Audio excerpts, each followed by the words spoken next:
ተመልካቾቻችን የአረፋ በዓል ልዩ መሰናዷችንን ከዚሁ ከኢትዮጵያ ቴሌቪዥን ግቢ ውስጥ ነው ዛሬ ለእናንተ የምናደርሰው። የቀድሞ የባህር ኃይል አባላት የዛሬ አረፋ በዓል እንግዶቻችን ናቸው። ሀገር ከየትኛውም አይነት የባህር ላይ ጥቃትን ዘብ ሆኖ በመጠበቅ ትልቅ ዝና ያላቸው የባህር ኃይሎች ናቸው።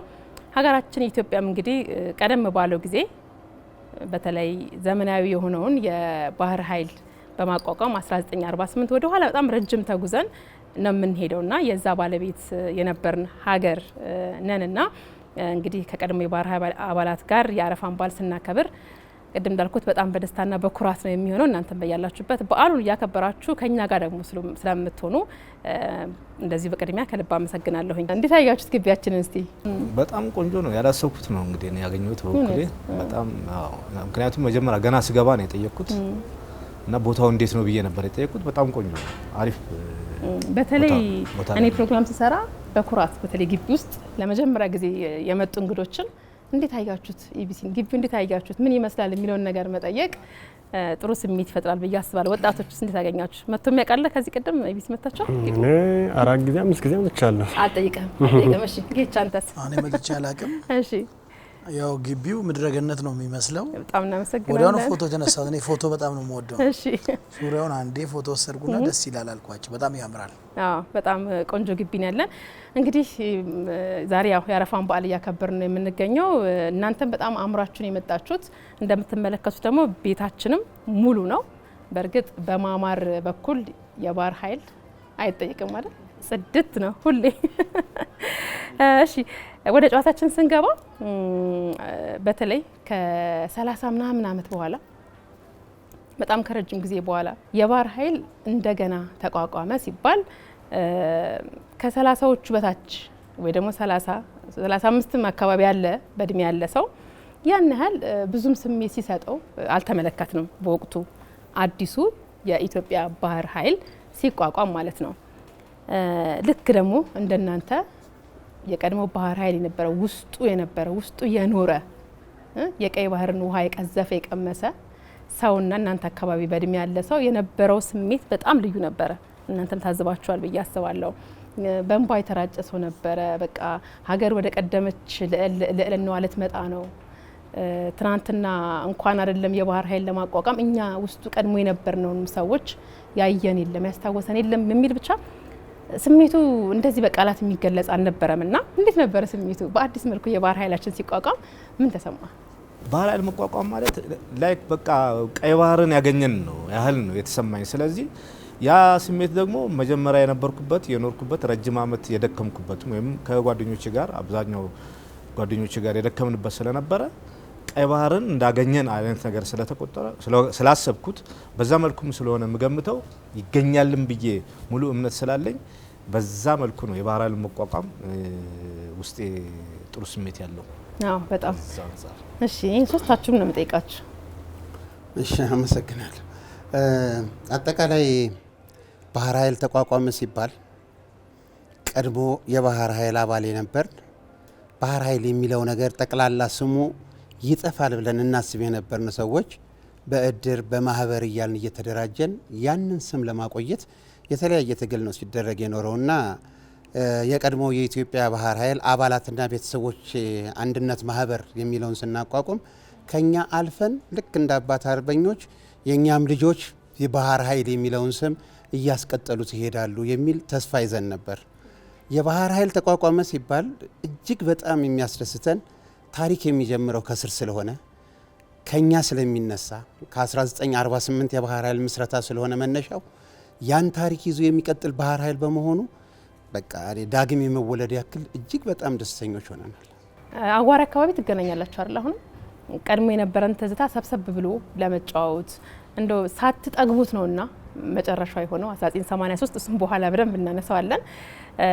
የእናንተ መሰባሰብ ደግሞ እንዳለ ሆኖ በሀገር ደረጃ በጣም ሰፋፊ የሆኑ ስራዎች ሊሰሩ ታስበው አሁን ደግሞ እንደምንመለከተው ከአመታት በኋላ ማለት ነው።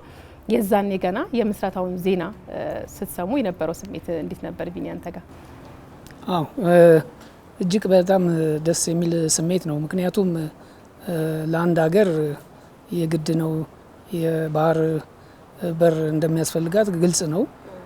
ለአገሪቷም ኢኮኖሚ ሆነ ብልጽግናም ሆነ ያንን ለማግኘት የግዴታ የአገር ባህር በር ስለሚያስፈልጋት እንዲሁም ያንን ደግሞ ዘብ ሆኖ የሚጠብቅ ባህር ኃይል እንደሚያስፈልጋት ግንዛቤዎች ስላለን ይህን ነገር እውን በመደረጉ በጣም እጅግ ያለ ከፍተኛ ደስተኛ ነበርኩኝ በወቅቱ ይህንን ነገር ስሰማ ማለቴ ነው። መቼም ወጣት የነገ ሀገር ተረካቢ ዛሬ የምናያትን ኢትዮጵያ ደግሞ ወደ ላቀ ከፍታ ለማሸጋገር ተስፋ የሚጣለው በወጣቶች ላይ ነው የሚሆነውና በእናንተ ዘመን በእኛ ዘመን ደግሞ ትናንትና ባህር ኃይሉ ተበተነ ተብሎ ከ30 ከዛ ዓመት በላይ መቼም በአንድም በሌላም አጋጣሚ የምትሰሙበት ታሪክም የምታዩበት አጋጣሚ አለ ብዬ አስባለሁኝ። ተበትኖ የነበረ ሀገር ባህር አልባ የነበረችበት ነው። አሁንም ድረስ ጥያቄዎች እየተነሱ ነውና ይህንን ነገር ወደፊት ለማምጣት ጥያቄውንም ለማቅረብ የነበረን ነገር ወደ ባለቤትነት ለመመለስ የሚደረጉ እንቅስቃሴዎችን ታውቃላችሁ። እንደው እንደ አንድ ሀገር ወዳድ ዜጋ ስሜታችሁን ብታጋሩም ደስ ይለኛል። በተለይ የባህር ኃይል ተቋቁሞ አሁን ባለበት ደረጃ በጣም ግዙፍ የሆኑ የማሰልጠኛ ተቋማት በሰው ኃይል ስልጠናዎች የሚሰጡበት ትልቅ ነገሮች እየተሰሩ ይገኛል። የባህር ኃይሉን ዳግም ህይወት ለመዝራትና እንደው ይሄ ነገር እንደ አንድ ሀገር ወዳድ ወጣት ዜጋ የሚፈጥርባችሁ ስሜት ምንድን ነው? አብዲ፣ እውነት ለመናገር ባህር በር ሲባል በኔ እድሜ ውስጥ ባህር በር የሚባል ነገርም ጥቅሙንም ምንነቴንም አናቅም ነበረ። ምክንያቱም ትውልድ ላይ ተሰርቶ ትውልድ የራሱን ሉዓላዊነት እንዲያስጠብቅ ተደርጎ ነበረ። ከለውጡ በኋላ ቅርብ ጊዜ ሀገራችን ኢትዮጵያ ሀገረ መንግስት ግንባታ ውስጥ አንዷ ሉዓላዊነት እንደ ባህር በር ይዛለችና በዚህ በኩል አንድ ሀገር ወዳድ ማለት ሀገሪቷ ስታድግ ሀገሪቷ ስታበለጽግ ነውና ለማበልጸግም ሆኖ ለማደግ ባህር በር ከፍተኛ ሚና እንዳለው ቅርብ ጊዜ እኛም ትውስታ ነውና እኛም ኦልሬዲ ትናንትናው የነበረው ባህር በር ራሱ አለ ወይ ሂስትሪ መጽሐፍ ላይ ተጽፎ ብቻ ነው ያለው እንጂ እንደዚህ የባህር በር ሰራተኞች የነበሩት አሉ ብዬም አላሰብኩም ነበር። በቅርብ ጊዜ ነው እነዚህ የኢትዮጵያ አባላት ታሪክ ጋር የተገናኘንና እኛ ደግሞ የትናንትናው ታሪክ ብቻ ብለን ማጻፍ ብቻ ሳይሆን ኦልሬዲ በእኛ እድሜ አፕላይድ ለማድረግም ዝግጁ ነንና ጥቅሙም ተረድተናል፣ ምን ያህል እንዳጣንም ተረድተናል። ወደዛም እየሄድን ነው የምንገኘው። ከነሱ ጋር እውነት እንደዚህ መቀመጣችን ራሱ ትልቅ ኩራት ይሰማናል። እነሱ ደግሞ ሳይሞቱ ሳያልፉ ይሄ የድል ብስራቱን መስማታቸው ራሱ ከኋላ ሆኖ ደጀኑ ነው ሄዶ መስራታ ብቻ አይደለም። እነሱ ራሳቸው ይሄን በማየታቸው እድለኛ ናቸው። እኛም እነሱን በማየታችን እድለኛ ነን። እንደሚታወቀው የባህር በር በጣም ብዙ ጥቅም አለው። አንድ ሰው በቃ ወይ አፍንጫ ወይ አፍ እንደሌለው መቁጠር አለብን። ስለዚህ ባህር በር ማለት ጥቅሙ በቃ አንድ ሀገር በር የለውም ነው። ለዛ ነው በቤት የተመሰለው ራሱ ማለት ነው። ወደ ውጭ መውጣት አይቻልም፣ ወደ ውስጥ መግባት አይቻልም። ስለዚህ ባህር በር ብዙ ጥቅም ስላለ መንግስት ይህን ነገር ሲያስብ እውነት ወጣት ምንድነው ነው ያለው አያቅም። ስለሆነ አብዛኛው ባህር በር ማለት ምንድነው ሲባል መውጫና ምን እህል የሚገባበት መኪና መድኃኒት የሚወጣ ስለሆነ ትልቅ እድል ነው ለኛ ሀገር ትልቅ ለውጥ ነው። ለምን ብዙ በቢሊየን ነው የሚከፈለው። ስለዚህ ክራዩ ቀርቶ ወደ ባለቤትነታችን የራሳችን መመለሱ ራሱ ለሀገሪቷ ትልቅ ኩራት ነው ብዬ ነው የማስበው።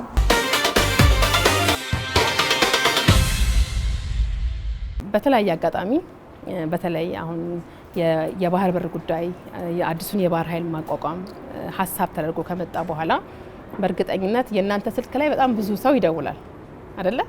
ወደ ቴሌቪዥን መስኮት እንድትመጡ ቀድሞ የነበራችሁን ትዝታ እንድታወሩ እንደዚህ ግብዣዎች ይመጣሉና ከናንተ ባልደረቦች ጋር በተለያየ አጋጣሚ የመገናኘት እድል ነበረኝ። ስለ ባህር በር ወይ ደግሞ ስለ ኢትዮጵያ ቀድሞ የባህር ኃይል ስለ ቤታችሁ ቤቴ እያሉ የሚያወሩት ብዙዎችና ስትናገሩ መጀመሪያ ላይ ስሜታዊነትን አያለውኝ። አንዳንዱ እንባው ይመጣል፣ ሌላው እንዴት ነው መግለጽ እንዳለበት በጣም ቃላት ያጥረዋልና ምን አይነት ህይወት ብታሳልፉ ነው እዛ ውስጥ የነበረው ቤተሰባዊነት ምንድን ነው? ለምንድን ነው እንደዚህ በጣም የምትወዱት ቤታችሁ? አዎ ያስመጣል፣ እንባም ያስመጣል፣ ስሜታዊም ያደርጋል። ምክንያቱም እኛ መጀመሪያ አንደኛ ስንቀጠር እዛ ወደ ባህር ኃይል ጆይን ስናደርግ እዚህ እድሜያችንም ኦልሞስት 17 ይሆን ከ17 በላይ እስከ 18 ከዛ በላይ ያሉ ነን። እንደገና ደግሞ የተሰባሰብነው በጣም ወጣቶች ልጆች ነን እና እዛ ከሄድን በኋላ እኛ የምናየው ነገር አንድ ላይ ተሰባስበን የምናረጋቸው ነገሮች ቀደም ሲል ቤተሰቦቻችን ጋር የነበረው ኮንዲሽን አለ። ከዛ በኋላ ባህር ላይ ያለ ነገር አለ።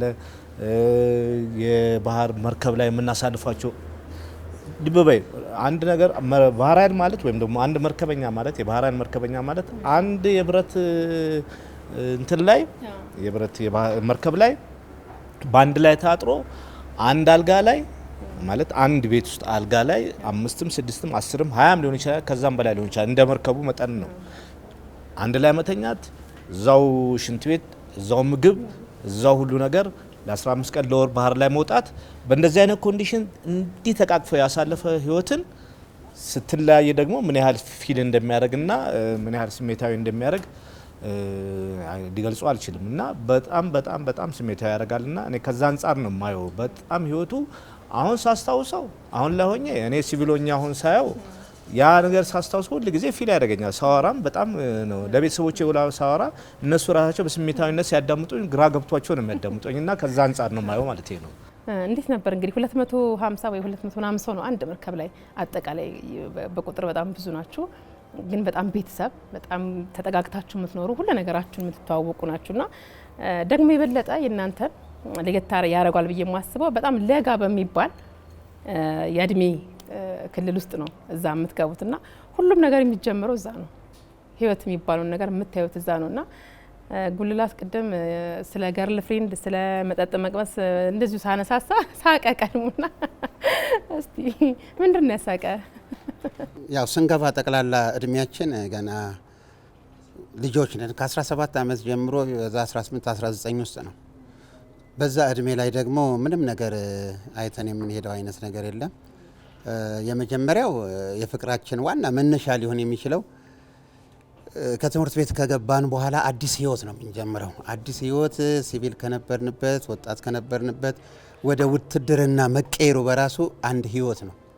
እዛ ህይወት ውስጥ ገና ከተቀጠርንበት ጊዜ ጀምሮ የምናደርገው ድሪል ከመስራት፣ ኢንፋንትሪ ኮርስ ከመውሰድ፣ አንድ ላይ ከመብላት መተኛት የመሳሰሉትንና አንዳንድ ጊዜ ደግሞ ጓደኞቻችን ድንገት ቅዳሜና እሁድ ነው እረፍት የሚሰጠው።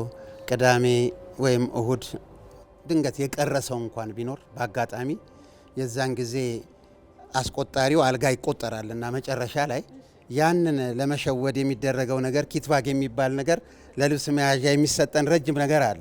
እዛ ውስጥ ጨርቅ ይጠቀለልና ልክ ሰው እንደተኛ አድርገን ያንን አስተኝተን እዛ የሚመጣውን ፈታሽ የምንሸውድበት፣ ድንገት ደግሞ ያንን በተያዝን ጊዜ አጠቃላይ የመኝታ ቤቱ የነበረው ሁላችንም ወተን በድሪል በስፖርት በዛ በብርድ የምንቀጣበት ያ ትዝታ ያ ሰው የት ሄዶ ነው? ያኛው ሰው ከተማ ሄዶ አልተመለሰም። ከተማ ሄዶ አልተመለሰም። እንግዲህ ወይ ከዘመድ ጋር ከገርል ፍሬንዱ ይሁን አልተመለሰም።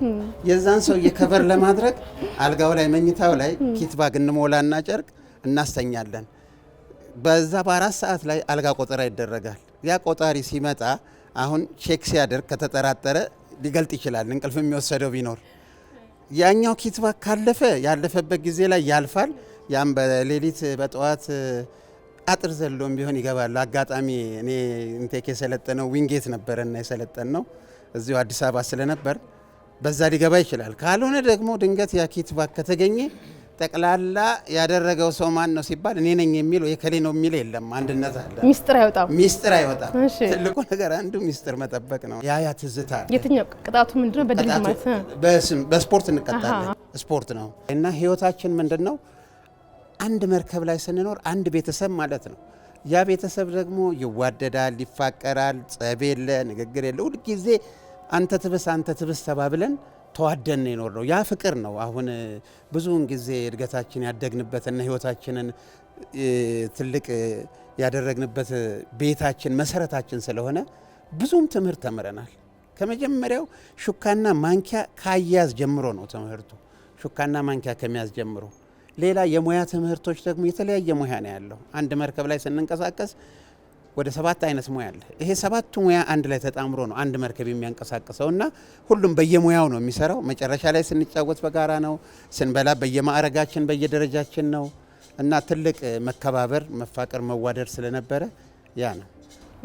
ባህር ኃይል ውስጥ በጣም የገረመኝ ነገር አሁን እዚህ ጋር እንደተነሳ ጉልላት እንዳነሳው ሲኒየሪቲ የሚባል ነገር አለ አይደል? አሁን በዩኒቨርሲቲም ብንሄድ አሁን አዲስ የገባለ የቆዩት አሉ፣ እንደዚህ የቆዩት አዲሶችን ይቀበላሉ። በዛ ምናልባት እኛ ልናውቀው እንችላለን።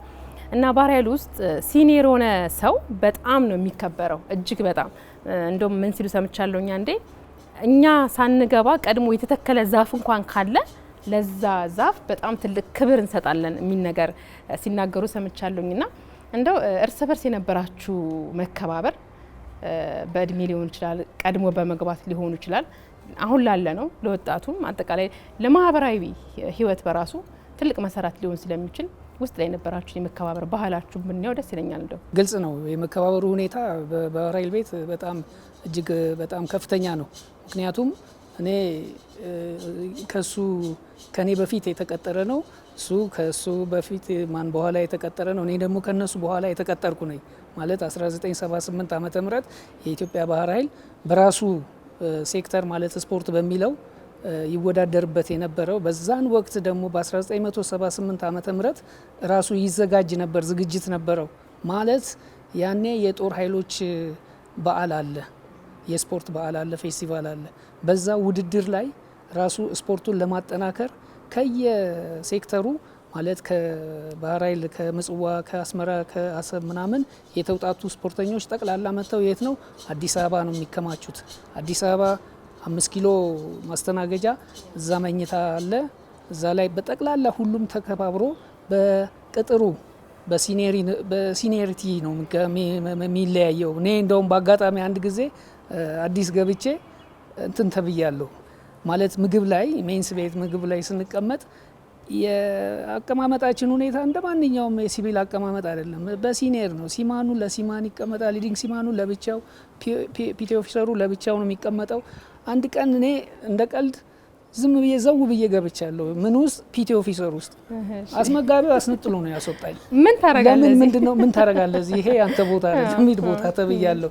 እና መከባበሩ ይሄን ያክል ነው ያለው እና ስፖርቱንም በዛ ሰዓት በወቅቱ ይሄን አይነት እንትን ውጤት ለማምጣት ተዘጋጅቶ የነበረ ነውና በወቅቱ ከነበሩት መሪ ትልቁን ዋንጫ ማለት የጦር ኃይሎች የአሸናፊዎች አሸናፊ ዋንጫውን በማግኘት የዛ ጊዜ አንደኛ በመውጣት ስፖርቱን ከፍተኛ ደረጃ ላይ አድርሶ ነበረ በወቅቱ እና እንደዛ ነበር የመከባበራችን ሁኔታ። አልቀናችሁም? ግን ግጭ ስለ ባህር ኃይል ሲወራ ለምን ስሜታ ይሆናሉ? ለምንድን ነው ይሄን ያህል በቃ እንደ ቤታቸው የሚቆጥሩት የሚለውን ነገር መልስ የሚሆን ነገር አላገኘህም? እውነት ለማውራት እኔ ወታደር የሚባል ሰው ጋር ማውራት ደስ ይለኛል። አንደኛ ሲያወሩ ወሬያቸው ይጣፍጣል። ወሬያቸው ስለ ሀገር፣ ስለ ማምለጥ፣ ስለ መሻገር፣ ስለ ጀግንነት፣ ስለ ጠንካራነት ይሄን ነው የሚያወሩት እና ወታደር ጋር የሚውል ሰው በአጭር ጊዜ ነው በስሎ ጠንካራ ሰው የሚሆነው። ለምን እንዲያርጌ እንዲርቦን ማዕበል ተነስቶ የሚሉበት አለ። እንዲሆነ ቀን ሞተር ጠፍቶ ምናምን ሊሉ ይችላሉ እና ምድር ላይ አይደሉም ያሉት። ስለዚህ ያላቸው አንድና አንድ አማራጭ ፍቅር ነው። ሁለተኛ ደግሞ ወቅቱም ጥሩ ይመስለኛል። ወቅቱም የነሱ ወቅት ሰው በሰውነቱ የሚከበርበት፣ ሰው ታላቅና ታናሽ የሚከባበርበት፣ ዘመናዊነት የሚባል ትንሽ አበላሽቶናል ይመስለኛል እና ያስቀናሉ፣ ደስ ይላሉ። ከነሱ ጋር ሲወራ ታሪክ ደስ ይላል። በጣም ነው መቀናባቸው። እውነት ለማውራት እኔ በጣም ነው የምወዳቸው። ወታደር ሲባል ሁሉን እወዳለሁ ነው እውነት። ያለው ዲሲፕሊን፣ እርስ በርስ ያላቸው መከባበር፣ ሀገር ወዳድነታቸው እንደተባለ በጣም የምትሉ ነገር አለ አብዲ?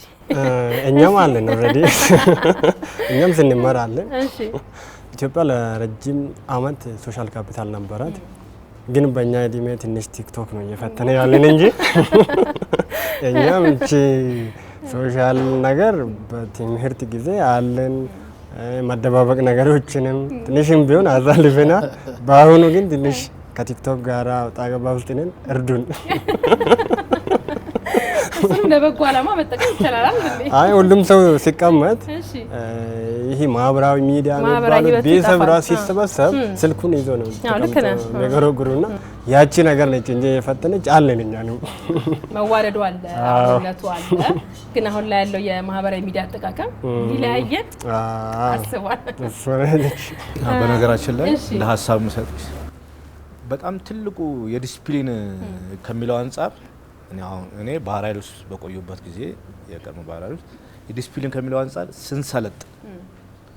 ስንሰለጥን የነበሩት ቀደም ሲሉ በእኛም ወቅት ከዛም በፊት የነበሩት አሰልጣኞች ያስያዙን የስልጠና ሂደት እሱ በጣም ትልቅ ግብአት ሆኖናል። ምክንያቱም ከትምህርት ቤት መተን ከወጣትነት ወደ ሚሊቴሪ ላይፍ ውስጥ ስንገባ የነበረው የስልጠና ሂደት በጣም ትልቅ ግብአት ሆኖናል እና ትልቅ አስተማሪዎቻችን ናቸው።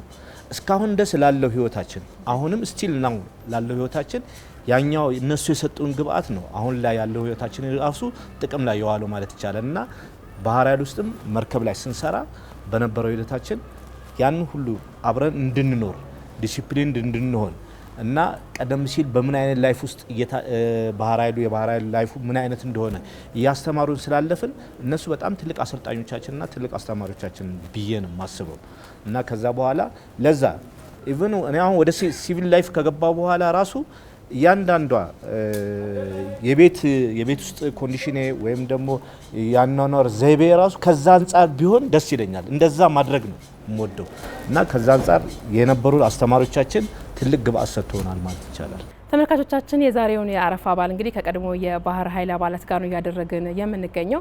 በያላችሁበት በዓላችሁን ድምቅ እያላችሁ እያከበራችሁ በቴሌቪዥን መስኮት ደግሞ እኛን እየተከታተላችሁ ስለሆነ ከልብ እናመሰግናለን። ጨዋታችን ገና በጣም ብዙ ይቀረዋል። ስለዚህ አብሮነታችሁ አይለየን። መልካም በዓል።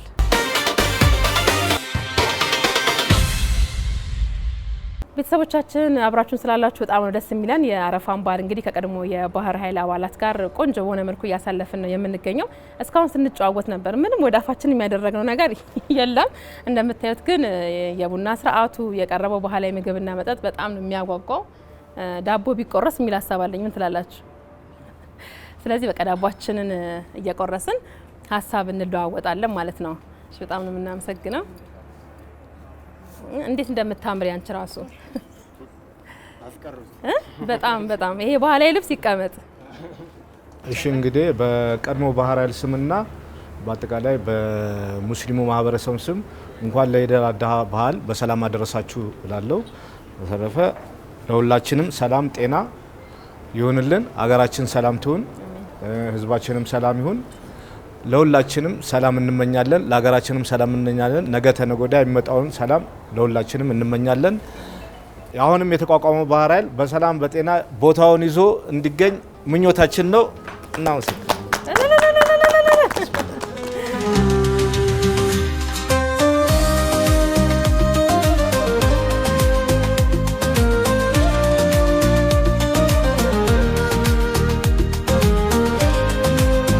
ስለ ሀገር ብዙዎቻችን ወይ ደግሞ ማንኛውም ሰው ስለሚኖርበት ሀገር የሆነ ነገር ተናገር ቢባል መቼም በሚችለው መጠን ፍቅሩን ያለውን ስሜት ሊገልጽ ይችላል። ወታደር ደግሞ ሲኮን ነፍስን እስከ መስጠት ድረስ ያለ ወዳጅነት ስለሆነ ኢትዮጵያ ማለት በእናንተ አንደበት እንዴት ነው የምትገለጠው? ሀገር ማለት እንግዲህ ሁሉንም ነገር ናት። ሀገር ያለ ሀገር ምንም ነገር ሊኖር አይችልም።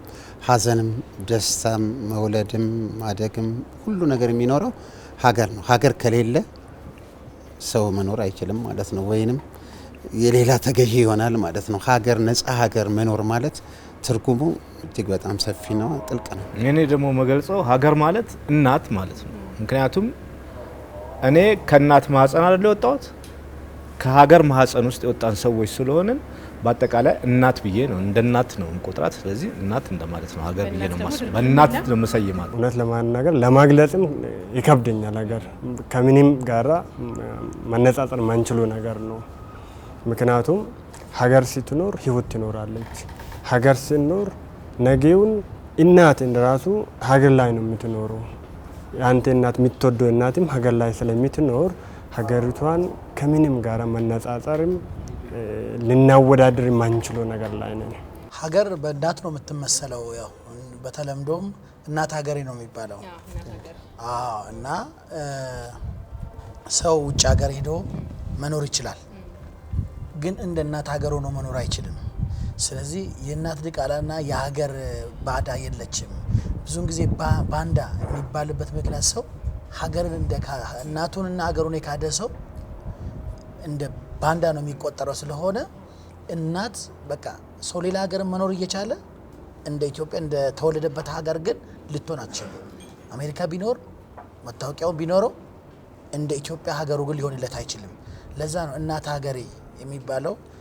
ሀገር በእናት ነው የምትመሰለው። እኔ በእናት ነው በቃ የምመስላት ሀገር።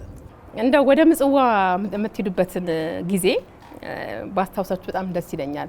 ቅድም እንዳልነው ወጣትነቱ አለ፣ አዳዲስ ነገሮችን መሞከር መፈለጉ አለ። ከዛ ደግሞ ምጽዋ ላይ ያሉት ቆነጃጅት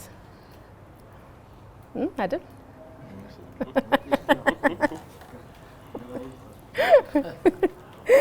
እሺ እንዴት ነበር? እንደው ሽር ያላችሁባትን ከተማማ ትንሽ እናውራ እንጂ ዛሬ። አመሰግናለሁ። በመሰረቱ ይኸውልሽ ባህር ኃይል ማለት ራሱ ባህር ኃይል ማለት ኢንጆይ ዘሲ ቱሲ ዘሲ ይባልና ባህርን አይተሽ ስትመጪ ከዛ በኋላ ወደ መሬት ስትመጪ በጣም ባህር ላይ ቆይተሽ ማለት ነው ስትመጪ ያለ የሆነ እዛ ቦታ ሆነሽ ነው አሁን የሚሰማኝ ስሜት አለ አሁን ላይ ሆኜ እና ከዛ ወደ እንትን ወደ ቤዝ ስትገቢ ያው ሊበርቲ የሚባል ነገር አለ። ወይም ደግሞ ወደ ከተማ የመውጣት ተረኛ ያልሆነ ወቅቱ ከተማ ለመውጣት በጣም ከሚገርምሽ ነገር ወደ ቤዝ የሚመጣ ከሆነ ተረኛ ያልሆነ አባል ገና ከመጀመሪያው ባህር ላይ ያለ ነው መርከቧ እየገባች ልብስ ያስተካክላል፣ ሻወር ይወስዳል። ከዛ በኋላ ይመቻችና ነው የሚጠብቀው። ልክ ገመድ እንትን ሄቪንግ ላይ ይባላል። እሱ ሲወረወር አብሮ ነው የሚወረወረው ማለት ይቻላል ወደ ከተማ ለመውጣት። እና ምን ማለት ነው ምን ያህል ወደ ከተማ ለመውጣት ይናፍቃል ለማለት ነው። ከተማ ከወጣ በኋላ ያው አንዳንዴ መመለስ ይኖራል። አለመመለስ ማለት ያው እዛው መቆየትና ረጅም ሰዓት ማሳለፍ አለ።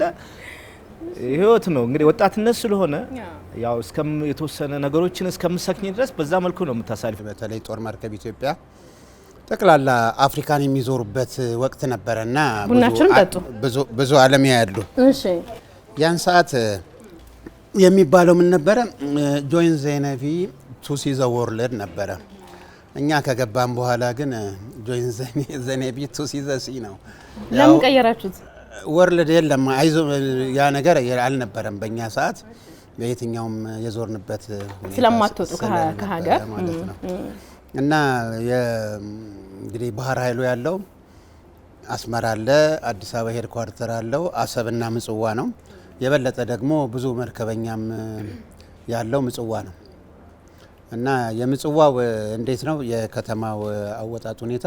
ቀን በጣም ሙቀት ስለሆነ የሚወጣ የለም። ጠዋት እስከ 6 ሰዓት ስራ ከሰራ መርከብ ላይ ከሰዓት በኋላ ሁሉም ይተኛል። ኤር ኮንዲሽን ነው መርከብም ላይ ቤዝም ላይ። በእኛ በኩል አየሩን ተጽዕኖ ለመቋቋም ያው ቴክኖሎጂው ቀድሞ ነበረና በአየር ማቀዝቀዣ ነው እንትን የምናደርገው። 12 ሰዓት ላይ ነው የምንወጣው። ምንድነው ከተማ የኛ ግቢያችን ራሱ በባህር የተከበበች ናት ማለት ይቻላል። አንድ መንገድ አላት። በመኪና ከተወጣ በጣም ረጅም ነው የሚሆነው። በባህር ላይ ግን ከዚህ ከተማዋ ትታያለች። ኤልሲኤም የሚባል ላንዲንግ ክራፍት ኦፍ ሜን ነው የሚባለው። ይሄ ኤልሲኤም 12 ሰዓት ላይ ይወስዳል፣ ማታ 4 ሰዓት ይመልሳል። የመጨረሻዎቹን 6 ሰዓት ሄዶ ያመጣል። እና የከተማ አወጣጣችን ያን ይመስላል። ለዛ ከተማ ስንወጣ ከተማዋ ትንሽ ናት። ያው እንግዲህ ሌሊቱን በቃ ከዳንስ ቤት ዳንስ ቤት ሲዞሩ ማደር ነው። ያደረ ካለ እንግዲህ ጠዋት ቅጣቱን ከቻለው።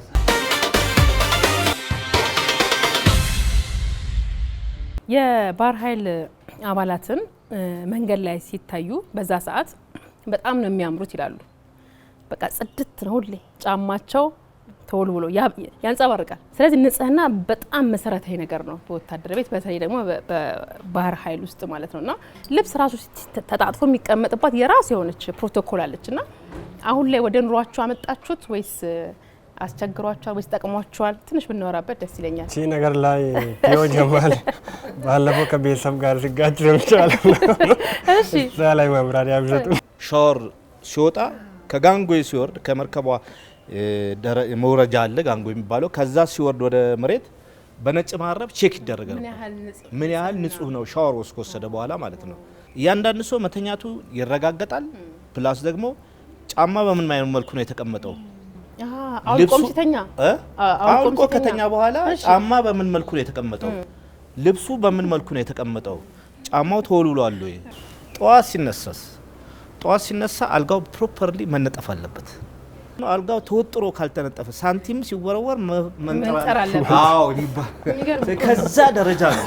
እስከዛ ካልነጠርና ከእንትካላ አልተወጠረም ማለት ቼክ አድራጊው ማለት ነው። መቶ ቼክ ሲያደርግ አልጋ አነጣጠፉን ሁላ ቼክ ያደርጋል። አልጋ ስር ኢቭን ልብስ መቀመጥ የለበትም። ሎከር ይከፈታል። ልብስ ማስቀመጫው ሎከሩ ዝም ብሎ ምናምን ከተቀመጠ ይወጣል። ወደ ቅጣት ነው ዞሮ ሀውሳውን ነው የሚያው። ተቀጥቶ ማስተካከሉ ደግሞ ማስቀመጥ አለበት። ፕሮፐርሊ ተጣጥፎ መቀመጥ አለበት ቼክ ሲደረግ። ያ ዲሲፕሊን ነው፣ በቃ ስርዓት ነው። ከተማ ሲወጣ ስርዓት መኖር አለበት፣ ሲመለስ ስርዓት መኖር አለበት። በዚህ መልኩ ነው መሆን። እቺን ሳወራ እንዴት ነው ከባለቤት ጋር ያለው ብሎ እሷ ያው ትንሽ ገለጸችለት። ያው ሳልጋስ ሲያነጥፍ በዚህ መልኩ ነው እሱ ራሱ ያነጥፋል። እኔ ካስተካከልኩት በኋላ እሱ እንደገና መጥቶ ይወጥረዋል ምናምን ብላ ተናገረች። እንደሱ ነው አልጋ የሚነጠፍ። እስቲ ወጥሩት ልጆች፣ ጫማችሁ እዚህ ካልሲ እንደገና ምን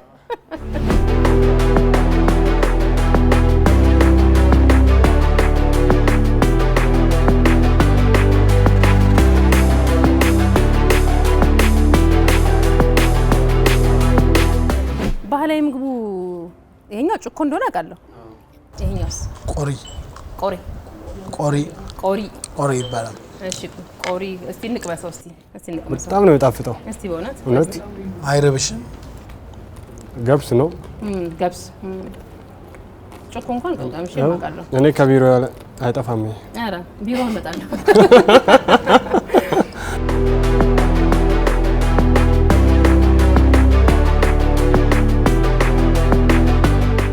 እሺ ቤተሰቦቻችን አብራችሁን ስላላችሁ በጣም ነው ደስ የሚለን። ዛሬ እንግዲህ የአረፋን በዓል ከቀድሞ የባህር ኃይል አባላትና ከተተኪ ወጣቶች ጋር በዚህ መልኩ እያደረግን ነው የምንገኘው። በዓሉን እያከበራችሁ በያላችሁበት ሆናችሁ ደግሞ በቴሌቪዥን መስኮት ከኛ ጋር ስላላችሁ ከልብ እናመሰግናችኋለን። በድጋሚ መልካም በዓል ይሁንላችሁ በያላችሁበት።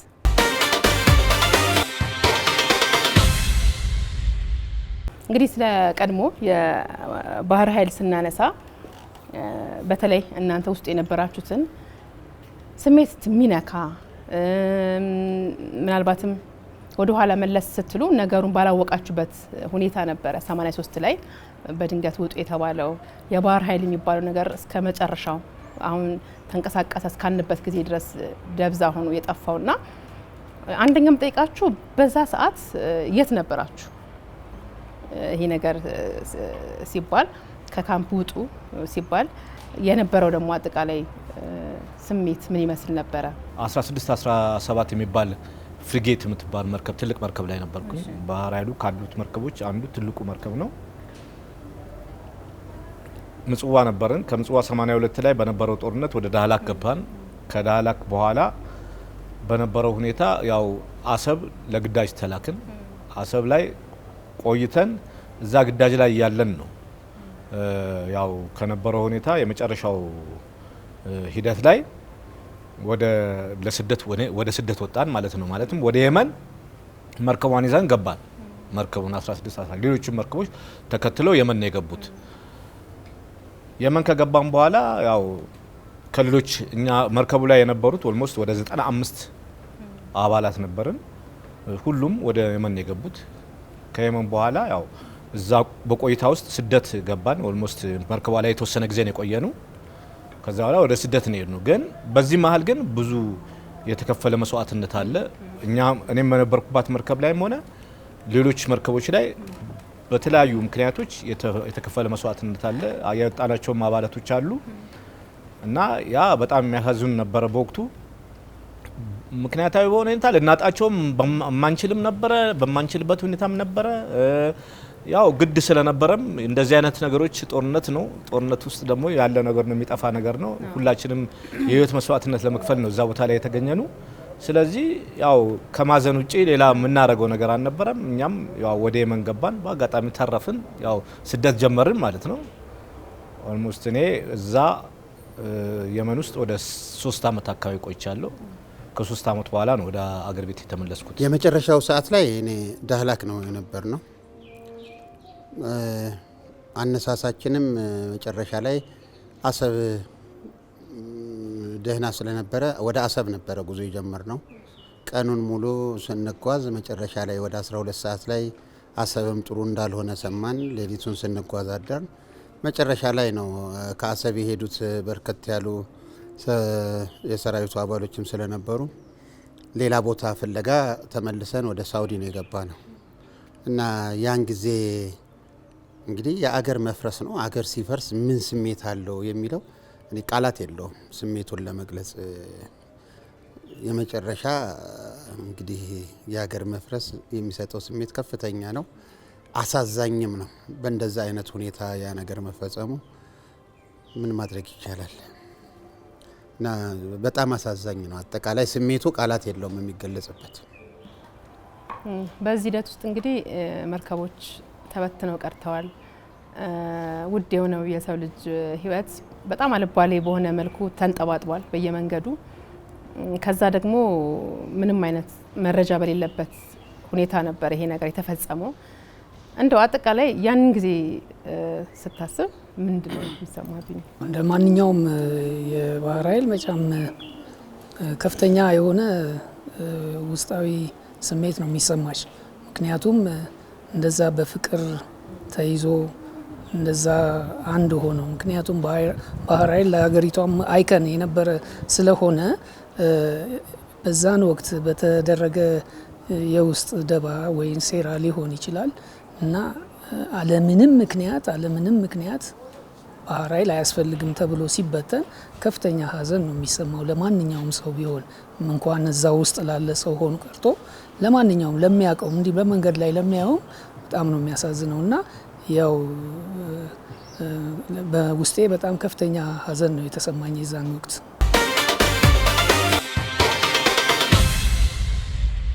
ዛሬ በዓል ነው፣ አረፋ ላይ ነው የተገናኘ ነው። ይህንን ፕሮግራም በቤታቸው ሆነው የእናንተ የቀድሞ አባላት ይከታተላሉ ብዬ አምናለሁኝና ከቢኒያም ጀምሬ ያለህን መልካም ምኞት እንደዚሁም ደግሞ ሰላምታም ጭምር በዚህ አጋጣሚ ማስተላለፍ ይቻላል? አመሰግናለሁ። እንግዲህ እዚህ ከፍተኛ ሰፊ የሆነ እንትና ስቱዲዮዎች ላይ መርጣችሁን አክብራችሁ ጠርታችሁናል እና በጣም ምስጋናዬን አቀርባለሁ። እንዲሁም ለሙስሊም ማህበረሰቡ የመልካም የአረፋ በዓል እንዲሆንላቸው እመኛለሁኝ። ምኞቴን እንደዚህ ነው የምገልጸው። ጓዶችንም በዚሁ አጋጣሚ ሰላም ማለት ይቻላል። እንዴት ናችሁ? እኛ አለን፣ እናንተስ ተባባሉ።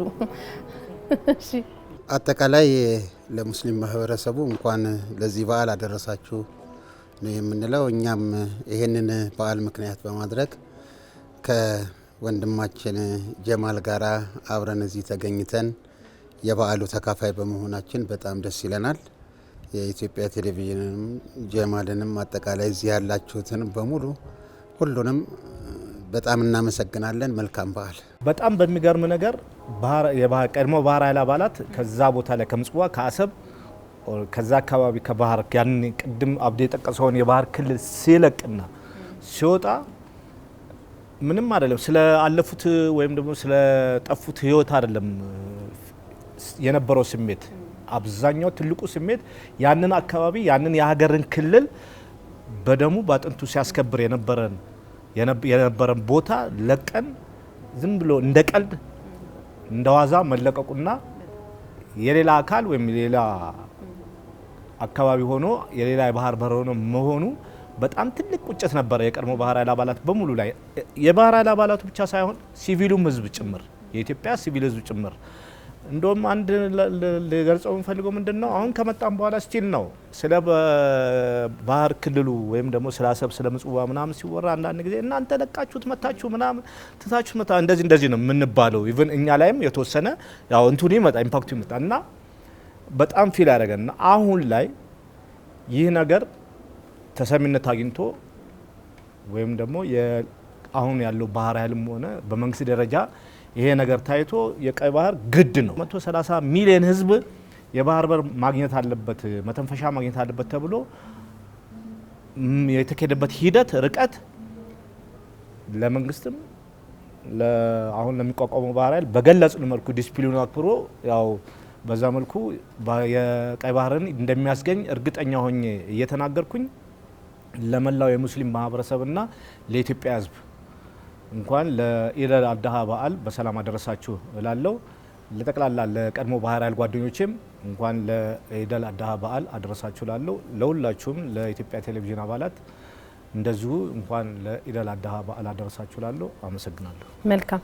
እናንተም እንኳን አደረሳችሁ መልእክት በዚሁ አጋጣሚ ማድረስ ትችላላችሁ። ጌች ካንተ መላ የእስልምና ተከታይ ወንድሞቻችን እንኳን ለኢድ አል-አድሃ በሰላም አደረሳችሁ እያልኩ የሆነች ስሜት ተሰማኝ። አሁን እዚህ ቁጭ ብዬ እሺ፣ በቅርብ ቀን የሆነች መርከብ ላይ እንደዚህ ሄደን እናስመርቃለን የሚል አሚን አሚን አሚን።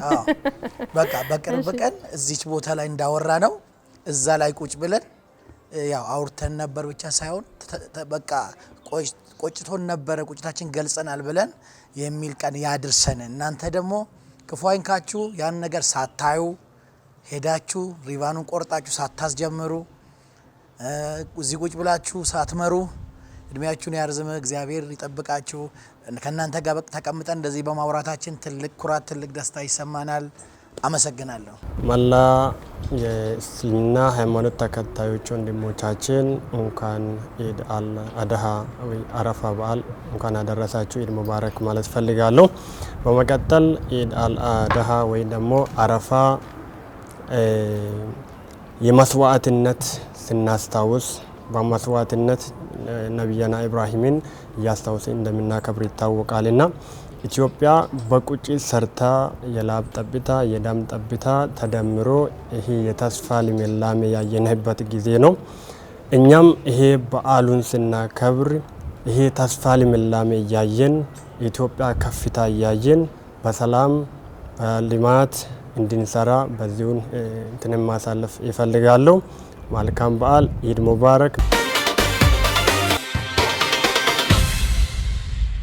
በጣም ቆንጆ የሆነ ጊዜ ነው ያሳለፍ ነው። እንግዲህ አብዲና ጀማልን አጀብ አድርገን የአረፋን በዓል በዚህ መልኩ ሰብሰብ ብለን ነው ያከበር ነው። ቅድም የተባሉ መልካም ምኞቶች ሁላ ሆነው ሀገር የምትፈልገው የከፍታ ማማ ላይ ሆና ማየት እንግዲህ በጎ የሆነውን ምኞት ከምንገልጽበት ትንሹ ነገር ነው።